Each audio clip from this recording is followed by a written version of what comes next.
In this video, I'll be showing you how to fix your PS5 not connecting to Wi-Fi. It's a very simple method, so if you find this video helpful, be sure to drop a like and subscribe. Now, it can be really annoying whenever you're playing your PlayStation, maybe you want to play online with your friends or anything like that, and it's just not connecting. So the first thing you want to do is go over to your settings application, then go to network. Once you're here, go over to settings and make sure connect to the internet is enabled, then go to set up internet connection.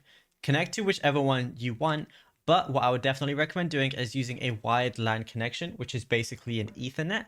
Once that's connected, you're going to have the best connection. Then go to connection status and you're going to see, exactly how it's connected, if it is connected.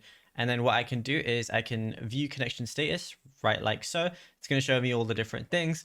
And if it's not connected there, or if it is connected there, but you're still not able to play online, you can also view the PlayStation Network status, because when you go ahead and view this, you'll see if PlayStation is down itself and, it's not like, because it might just be an issue with PlayStation and PlayStation Network and not your internet. So you definitely want to check that as well. And then what you could also do is just try connecting to like your mobile data, seeing if that works. But yeah, it's as simple as that. Now, if you found this video helpful, be sure to drop a like and subscribe.